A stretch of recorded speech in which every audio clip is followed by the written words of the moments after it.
Good morning. Welcome to Coffee for. Today we went to one of the first cafes that my subscribers suggested, one out of my 10 subscribers.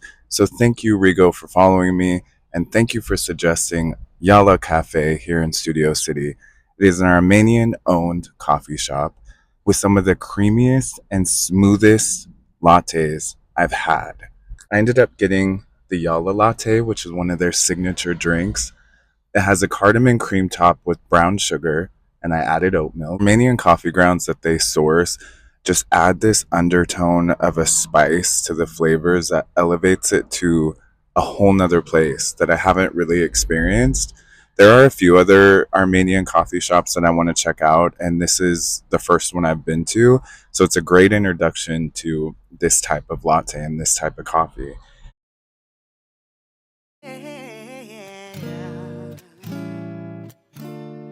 Baby, you're broken.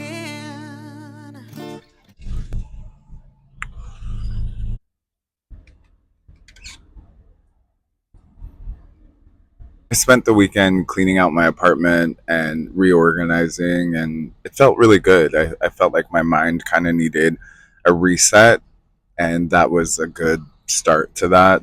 I've just been overthinking quite a bit lately and trying to be creative and trying to focus on work and staying positive when a lot of things are going on in the world that it's tough to, and you hear the same, you know, news all the time, and it's like so hard.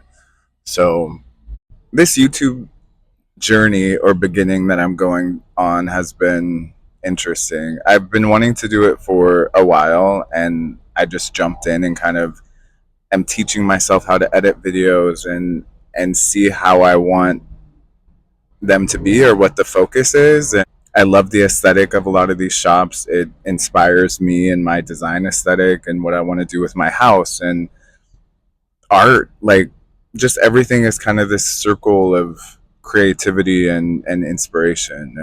I just want to drive around and be kind of engulfed in the city that I live in. I go back and forth a lot with Los Angeles, and I've been here for like 11 years. There's times that I love it. There's times that I hate it. There's times that I wonder why I'm still living here and what I'm chasing or what I'm doing. But doing something as simple as trying out different coffee shops every week, it's introduced me to neighborhoods that I wouldn't naturally go in, or it's reintroducing me to neighborhoods that I've frequented but didn't pay attention to the details. And I'm finding these cute little coffee shops that are mom and pop owned, or they're Armenian owned, or they're black owned, or they're owned by a cute couple that met and this was their dream to have a cafe shop in Los Angeles. Or it's introduced me to that again, and that's felt great. There's times I just have to remind myself how great of a city LA can be, and how great of a city that you live in can be at times when you're wondering why you're still there, or what it has to offer, or if it was the right choice to move.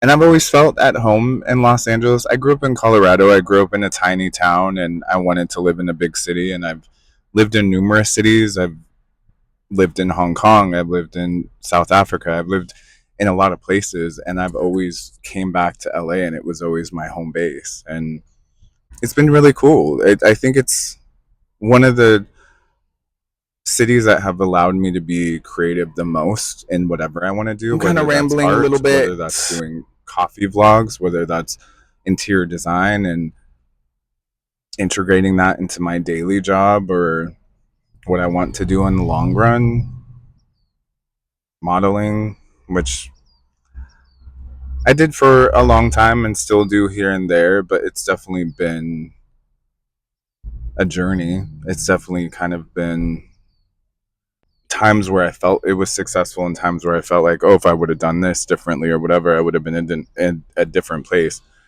But it also got to a place where I wasn't happy. I didn't enjoy castings. I didn't enjoy comparing myself to other people constantly. And I didn't feel creative. It was a space where you don't have control over that creativity. The brands and everything else does over you. It allowed me to travel, and I'm very grateful for that. The small town guy in me still enjoys the small town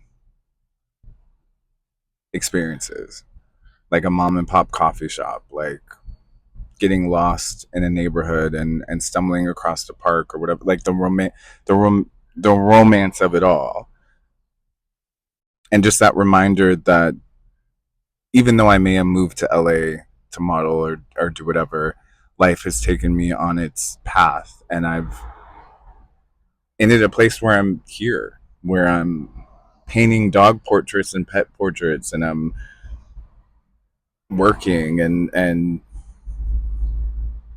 spending my Mondays going to different coffee shops in the city, and spending my Saturdays going to antique marts and thrifting, and just enjoying that aspect of where my life is now. So today's kind of been a jumble of thoughts, and I don't know. I think that's just where my mind is. I've been kind of a jumble of thoughts, and heavy ones and light ones, and I'm kind of just rambling. I put on some Alicia Cruddy and went for a much needed walk.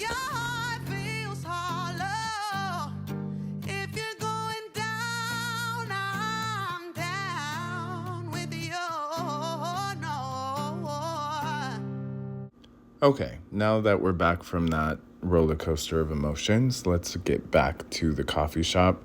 They had a vintage motorcycle in the window, and anything vintage and related to automobiles kind of gets me back in my mood and back to reality. Overall, I would give Yala Coffee an 8 out of 10.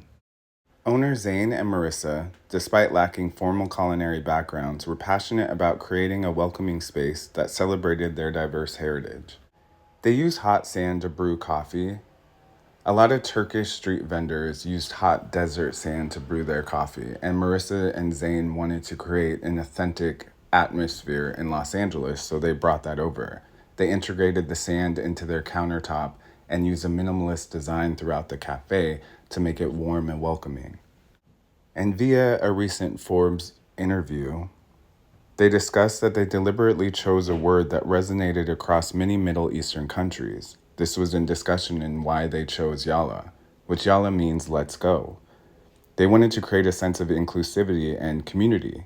Their goal was to make the shop a welcoming space for the valley's diverse Middle Eastern population, whether Turkish, Israeli, Armenian, Iraqi, or beyond. Let's take a look at some of the reviews. AS gave it 5 stars, incredible coffee and pastries in a beautiful, cozy environment, and the owners are sweethearts. Emily also gave it 5 stars, tasty and unique specialty coffees as well as the classics. Harrison gave it 5 stars, signature drinks and masala chai are great, and pastries are great. Crew was super nice. And my review. 5 stars. I love the classic motorcycle and one of the smoothest lattes I've had.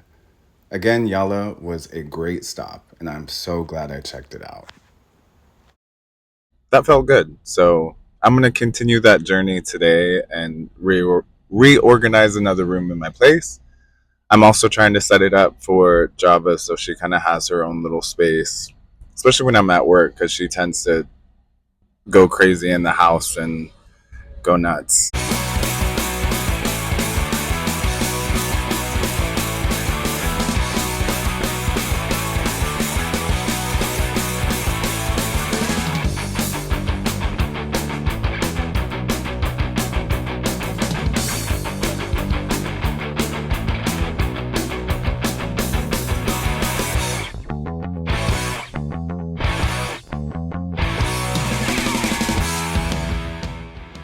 Thank you guys for getting coffee with me today and going on my emotional roller coaster. I hope we get coffee soon, and if you're going through anything, take a walk, take a break, listen to music, and I'll see you guys soon.